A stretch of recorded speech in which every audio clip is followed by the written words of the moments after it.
No.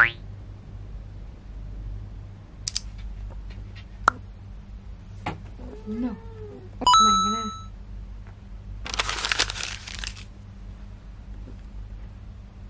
Ang hinahanap na ikaw lang naman talaga ang makakahanap. Ganyan ang solo level. Another na ginagawa ko kapag ganitong day off ko at nasa bahay lang ako, hindi naiintindihan, is nagsusearch ako sa Google. Like for example, ang gamit ko kasi is Canon EOS na camera. This video is napaka-zoom in. So, gusto kong i-search kung paano setting ng zoom. So, ayan o. Ayan, kita ba? Basta nagsasearch ako ng mga paano yung setting dyan sa Canon EOS ko. Kaya, napaka-zoom naman kitang-kita naman yun lang, parang ito lang yung nakikita nyo mga loves. So, see you again.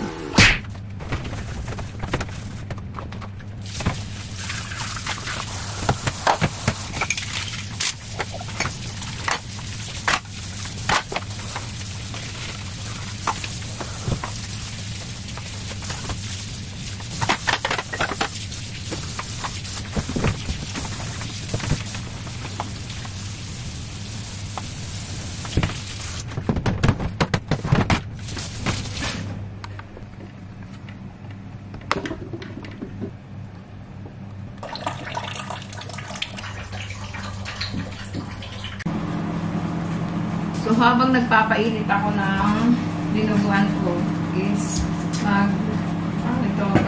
Tayo nitong, anong tawag dito sa inyo?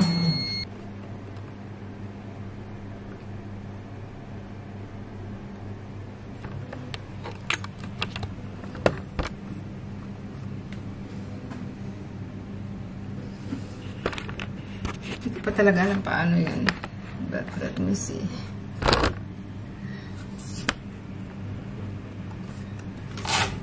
Ito.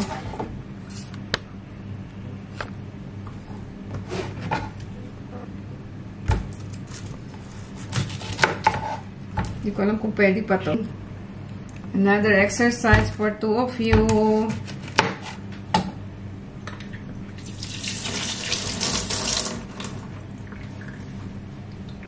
Ayan yung pagkain ko. Nag-shake. So, sabihin nyo ng dugyot kasi kasama yung pagkain ng aking mga pusa over there.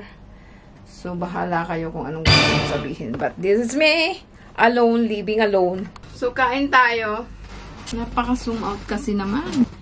Kain tayo.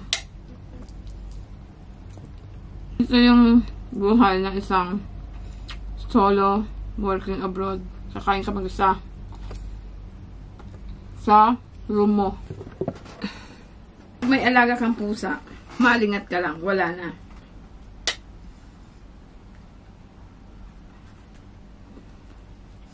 Pag day off ko pala, isang beses lang kumain. Kung ano yung pagkain ko dyan. Na? Nakikita ko sa kusina. Either yan ilang araw na or magluluto ako. Camera lens, bago siya.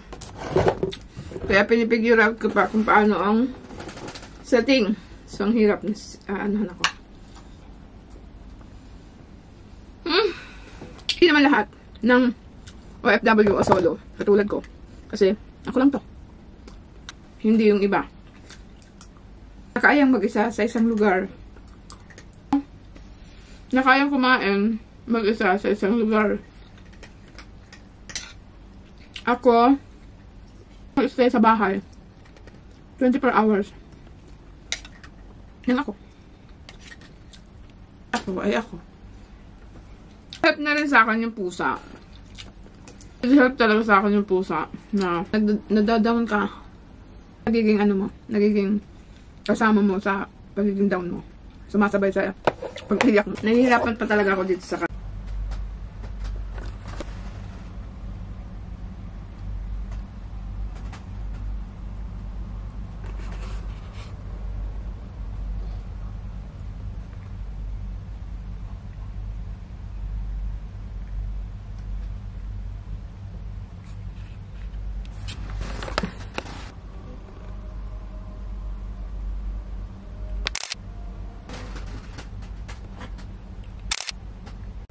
Well, ito na nga ang isa sa isa sa mga makikita niyong vlogs, si Sophie. Nangialam ng sapatos ng may sapatos. Nalaglag niya. Saan niya kaya ito nakuha? Doon. Doon niya nakuha. Lagot tayo nito. Saan mo ito nakuha? Ayan. Diyan niya nakuha. Ang galing-galing talaga. Ang galing kumuha ng mga gamit. Hindi naman sa'yo. Ha? Ano, Sophie? You would stay here outside? Bossy ako. Wait nga pala akong bola. Ayan, laundry ball. Sabi nila is HCO, makakatulong to para mag-dry ng mabilisan ang iyong nilalabhan. And sabi nila is truth. May tangling pa din. Madali siyang makuha. Tingnan natin. Madali naman siyang makuha. Hindi kagaya nung una na talagang dalawang kamay. Ayan. Madali naman siyang makuha. Ayan. Not like before, nung pinakita ko sa inyo sa isang video. Ayan, madali naman siya. Well, wala siyang masyadong wala siyang masyadong buhol. Ayan, wala siyang masyadong buhol compare sa una kong pinakita ang video. Atin doon sa mga bra na iwa-washing machine ko ngayon. Kung itong laundry ball ay okay siya. So, maglalaba ako ng mga bra, mga panty, at saka kung ano pang maliliit.